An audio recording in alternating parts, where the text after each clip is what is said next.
Recent home invasions have local residents worried that they may be targeted next. Tragedy hits the NFL as a former All-Pro takes his own life. Find out who this future Hall of Famer was. President Obama made big news that could have American troops pulled out of Afghanistan completely by 2014. These stories and more coming up next here on East Bay Today.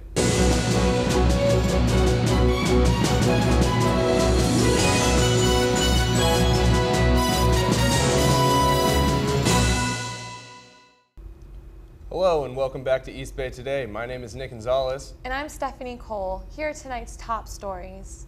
International students are not only feeling the pressures of adjusting to a new lifestyle, they're also feeling the weight of state budget cuts. Kevin Lum reports. Diablo Valley College has been a great leader in advancing international education in the U.S. More than 1,000 students representing over 60 countries attend DVC every year. Even with such a high number of international students, most domestic students are still unaware of just how difficult it is to become an international student at DVC. Out of the 20,000 people that attend DVC, 5% of this population are international students. To highlight the unique challenges that these students face, we spoke with Benjamin Mobile and Rick Bion about their experiences here at DVC. The price rise for American students, it approximately rise 2 to 3 times more for international students.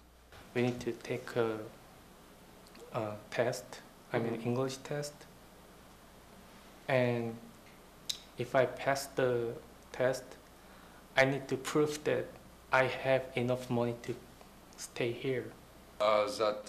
He's not going to be able to come back home every weekend, so if he goes to America to study or to DVC, he needs to be really sure about his choice. Yeah, I guess there are more negative things than benefits.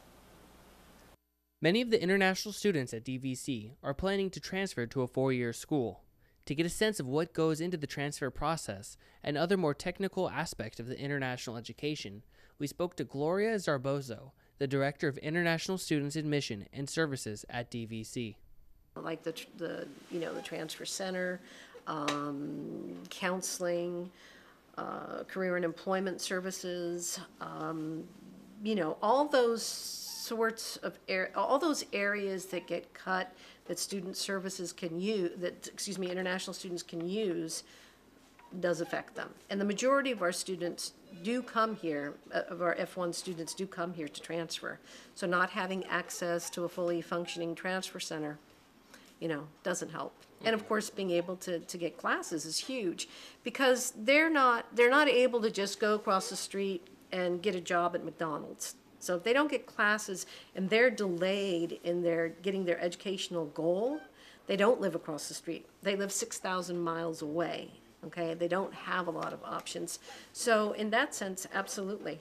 There's more to becoming an international student than meets the eye. It's hard traveling to a foreign country for your education, but it's not impossible either. With help from other students and counselors, international students continue to become an important part of DVC's community.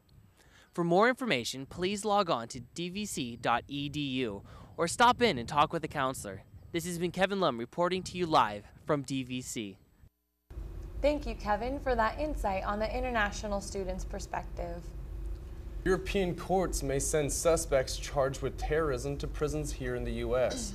Prisoners may be subjected to torture as they'll be housed with some of the country's toughest criminals. However, the government says there will be strict oversights on these individuals, but due to unknown information regarding those under suspicion, the courts will further investigate the charges to make sure they receive a fair trial.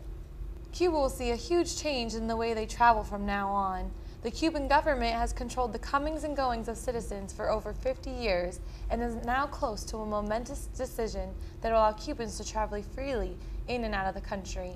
The exit visa law has created multiple issues over the years, but if this law is removed, it would bolster the number of Cubans who travel abroad for work and ultimately increase earnings sent home. Besides these financial gains, much greater would be the emotional impact to families and friends who would be reunited after spending many years apart.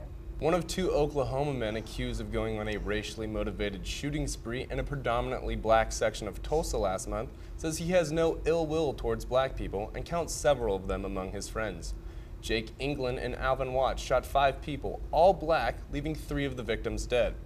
The suspects have not yet been arraigned but are facing possible hate crime charges. The Tulsa County DA's office is still investigating the evidence and are trying to establish a motive.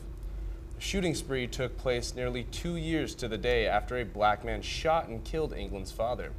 England had taken to his Facebook page to rage about the anniversary and posted racial epithets on his wall about his father's shooter. The United States will be winding down its military presence in Afghanistan to become more of a support role to the government.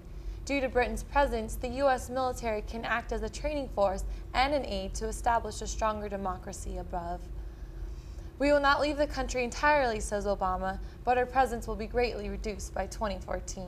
35-year-old Connecticut man Santiago Roman was arrested Monday after his stepson allegedly brought drugs to school for show and tell. Bridgeport Police Department reports that the 5-year-old wore his stepfather's jacket to school during his show and tell presentation and revealed numerous bags of heroin. The boy's teacher immediately informed the principal, who then notified authorities. When Roman arrived at school to retrieve his drugs, he was met by police officials. Coming up, how comfortable would you be with dental students working in your mouth? Nick Kearney sits down to find out more about DVC's competitive dental program. And California's education system has taken a huge hit in recent years. And up next, we find out what's going on.